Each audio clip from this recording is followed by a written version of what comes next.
Los seres humanos heredamos las adaptaciones de antiguos primates. En este caso, se proviene de una especie de mamíferos, a los que pertenecen el grupo en los que se incluyen los lémures, monos y simios. Esto se sabe ya que existen fósiles de primates donde los más antiguos tienen hasta 55 millones de años y presentan una anatomía muy diferente y extraña en comparación con los demás mamíferos. Relacionado a esto, algunas características que presentaban los primeros primates era que se alimentaban de frutas y hojas y estaban adaptados para vivir en los árboles. De hecho, aún muchos primates modernos conservan la forma de vida en los árboles como sus antepasados, como ya se mencionaron los simios y este tipo de animales característicos. ¿Qué otras características comparten los primates antiguos con los modernos? Bueno, la visión binocular fue la primera de ellos, que proporcionó a los antiguos primates la percepción efectiva de la profundidad, que esto lo brindan la adaptación de los ojos colocados enfrente de la cara y adquieren campos visuales que se traslapan, donde otra adaptación clave fue la visión cromática. Gracias a esto los primates modernos tienen excelente visión que los ayuda a distinguir el entorno. Otra característica que se comparte y ha evolucionado son los dedos largos y prensiles, con los cuales podían rodear un objeto y sostenerse de las ramas de los árboles, y el vivir en los árboles fue la base para la evolución posterior a las manos humanas, capaces de realizar el agarre con mayor precisión y con más fuerza. Otra evolución significativa es la del tamaño de su cuerpo y cerebro. Los primates se caracterizan por tener cerebros más grandes que la mayoría de los animales. Esto también como consecuencia de vivir en los árboles, al tener que controlar y coordinar los movimientos rápidos a través de ellos, en conjunto con los movimientos diestros de las manos prensiles al manipular objetos y la visión binocular cromática que necesitarían mayor poder del cerebro. Los factores sociales también representan una inteligencia en mayor grado. Por ejemplo, y como se menciona en el libro, si la sociabilidad promovió el aumento en la supervivencia y la reproducción, los beneficios para los individuos de una interacción social exitosa pudieron favorecer la evolución de cerebros más grandes. Subtema: los fósiles del homínido más antiguo proviene de África. Con base de comparaciones de ADN de chimpancés, gorilas y seres humanos modernos, se estima que el linaje homínido se desvió del linaje de los simios entre 6 y 8 millones de años atrás. Arqueólogos que trabajaban en el país de Chad, en África, en 2002, encontraron fósiles de un homínido, el Sahelanthropus chadensis, que vivió hace 6 millones de años. Es un homínido porque comparte características anatómicas con los miembros posteriores. Es el más antiguo conocido. Se encontraron otros dos tipos de especies más: el Ardipithecus ramidus y el Ororin tugensis. Las rocas donde se encontraron los fósiles datan de 4 y 6 millones de años, pero el conocimiento acerca de estas dos especies mencionadas anteriormente es muy poca. Tema: los homínidos más antiguos podían mantenerse en pie y caminar erguidos. Los australopithecus más antiguos tenían las piernas más cortas con respecto a su estructura con los seres humanos modernos, pero sus articulaciones de las rodillas les permitía estirar las piernas completamente, lo cual le permitía caminar erguido usando las dos piernas. Posteriormente, con el descubrimiento de los Sahelanthropus y de Ororin, se argumenta con los huesos de las piernas y el pie que tenían características que indicaban que caminaban erguidos. Bueno, en base con el árbol genealógico que se presenta en el libro, este árbol nos da la representación de lo que vienen siendo todos los especímenes hasta llegar al Homo sapiens. Y aquí se denotan como las características cambiantes en las que se va adquiriendo una mandíbula menos alargada, disminuye la cantidad de vello facial.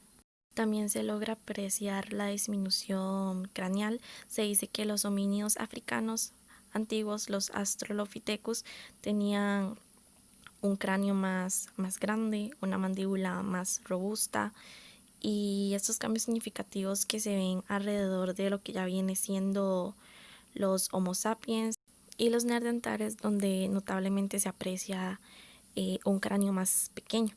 También se argumenta en este árbol genealógico que se ve la separación, la diferenciación de lo que viene siendo la separación de las características físicas entre los simios y el Homo sapiens. Yo hablaré sobre cómo se da la bifurcación de distintas especies de homínidos. Esto a partir del género Australopithecus. El género Australopithecus surge en África, 1 millón de años después del primer ancestro homínido, considerándose la anamnesis la primera especie de australopithecianos, llamado así por la palabra etíope anam, que significa lago. Su descubrimiento es representado por distintas partes corporales como huesos de cráneo o dientes fosilizados que fueron hallados en un antiguo terreno de Kenia que tendría entre 3.9 y 4.1 millones de años de antigüedad. Al encontrarse el segundo australopitheciano, nombrado en conmemoración de la región de Afar en Etiopía, se nombró Australopithecus afarensis, teniendo restos de fósiles de hasta 3.9 millones de años de antigüedad, siendo así el descendiente directo de A. anamnesis. El A. afarensis tenía diferencias con respecto a su predecesor, tales como la región donde vivían, sus aparatos bucales y por ende su alimentación. A partir de este punto se da una bifurcación en la progenie de la A. afarensis, siguiendo con el género Australopithecus y creando un nuevo género llamado Paranthropus, hace aproximadamente 2.5 millones de años. Este último, a su vez, se bifurcan las especies en robustus y boisei, los cuales se extinguieron hace 1.2 millones de años aproximadamente. La evolución del Australopithecus se da en dos especies: A. africanus, quien se cree que pudo surgir hace unos 3 millones de años. Tendría características similares a la A. afarensis en su cráneo, sin embargo, poseía mayor capacidad craneal. Su mandíbula era distinta y el tamaño de sus piezas dentales eran más reducidas. Por otro lado, casi a la africanus, surge A. gari, quien vivía en una región distinta y era más similar al género Paranthropus en sus aparatos bucales. A su vez conservaron la capacidad craneal de los Australopithecus predecesores a africanus. Ambas especies coexistieron con la primera especie de Paranthropus. Sin embargo, es la evolución de la africanus quien da origen al género Homo, siendo el primer Homo habilis quien existió al mismo tiempo que las especies Robustus y Boisei de Paranthropus hace 2.5 millones de años, siendo esto probablemente uno de los factores de extinción de los mismos, debido a la superioridad que representaba el habilis en su anatomía corporal, cerebro y creación de instrumentos primitivos para la supervivencia, junto a su alimentación carnívora. El Homo habilis evolucionó a Homo ergaster, siendo este el ancestro de las especies Homo erectus y Homo heidelbergensis, quienes fueron los primeros homínidos en emigrar fuera de África. Parte de la población de heidelbergensis emigró a Europa, dando origen al Homo neanderthalensis, y otra parte de la población que se quedó en África dio origen al Homo sapiens, por lo que ambos convivieron hace unos 300.000 años. Pero la superioridad intelectual y anatómica junto a la selección natural dio paso a la extinción del Neandertal hace unos 40.000 años, siendo nosotros el linaje del Homo sapiens que se adaptaron y sobrevivieron hasta el día de hoy. El subtema, la evolución del Homo, estuvo acompañado por adelantos en la tecnología de herramientas. La evolución de los homínidos está ligada al desarrollo de herramientas. Las herramientas más antiguas descubiertas en rocas en África Occidental datan de 2,5 millones de años atrás.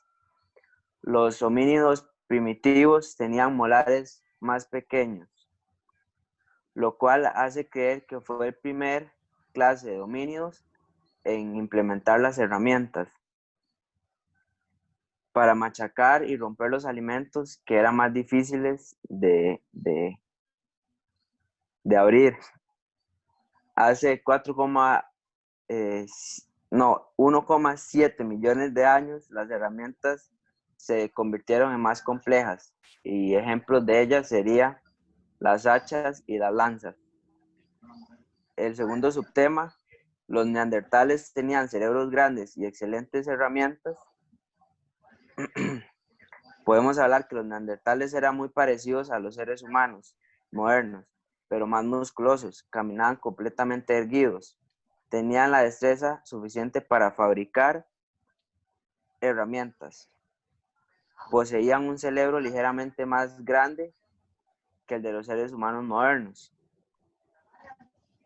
Fósiles encontrados en las costas orientales del mar Mediterráneo presentan características de los neandertales, como que tenían cráneos anchos,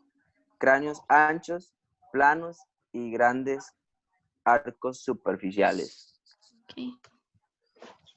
Bueno, los seres humanos anatómicamente modernos o Homo sapiens se originaron en África aproximadamente hace 195.000 años, pero la historia primitiva de la especie se dice que proviene de fósiles de Homo sapiens encontrados en Europa y Oriente Medio. Estos primeros fósiles encontrados se les atribuye el nombre de cromañones, por la localidad francesa donde originalmente se encontraron sus restos.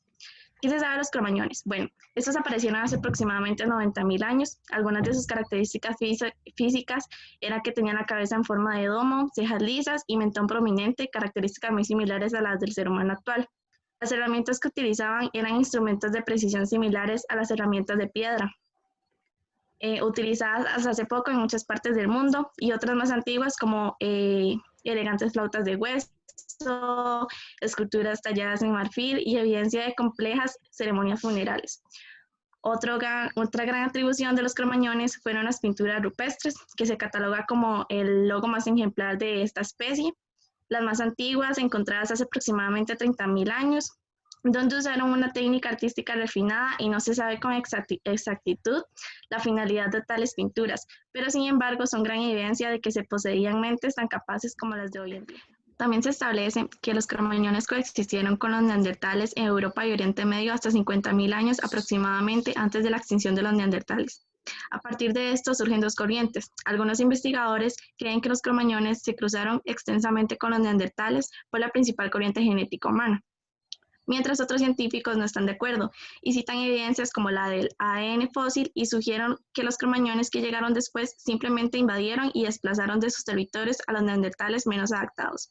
Ninguna de estas hipótesis puede clarificar lo que realmente pasó y cómo dos tipos de homínidos pudieron habitar las mismas regiones geográficas durante tanto tiempo.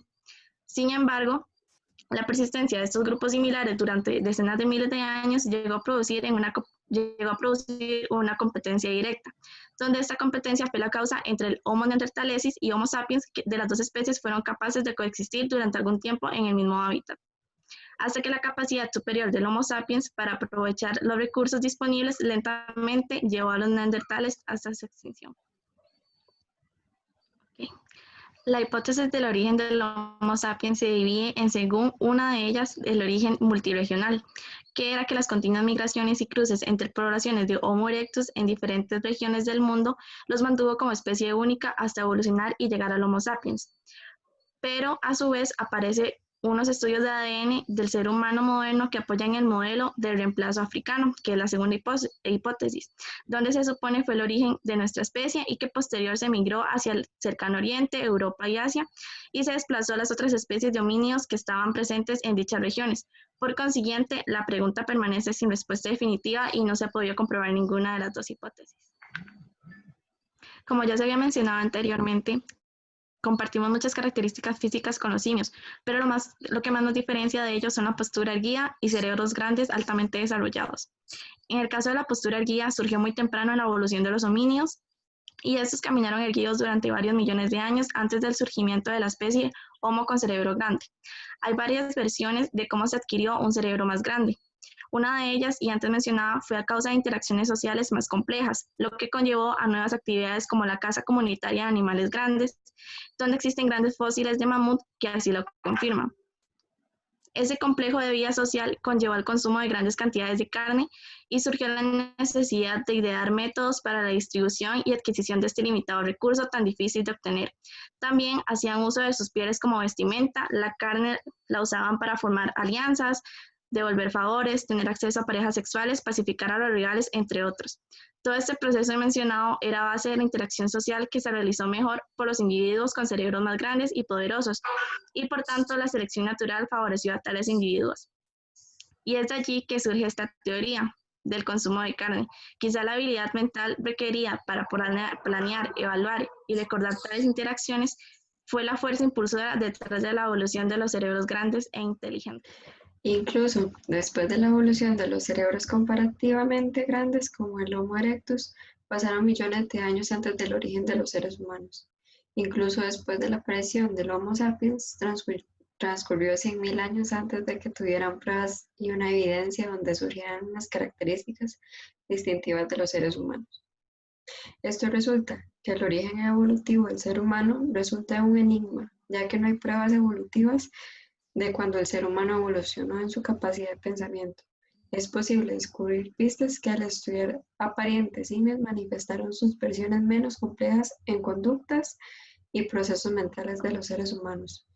Sus comportamientos se parecerían a las de los homínidos ancestrales, no al humano de hoy en día. Ha estado dominada por la evolución cultural, la información y los comportamientos transmitidos a través de las generaciones. Este éxito evolutivo ya no se da principalmente por adaptaciones físicas, sino por revoluciones culturales y tecnológicas, empezando esto por el uso de herramientas de nuestros antepasados, seguido de las revoluciones agrícolas e industriales, generando el mundo como lo conocemos hoy en día, en lo que es posible tener una mayor esperanza de vida. Estos factores crearon en el día de hoy un crecimiento poblacional en los últimos 200 años como nunca se había visto en la historia. Este hecho crea una responsabilidad de administración de la vida de la Tierra por parte del ser humano, debido a nuestro modo de vida y nuestra acelerada expansión. Nos convierte en el principal agente de selección natural en el mundo. Muchas gracias.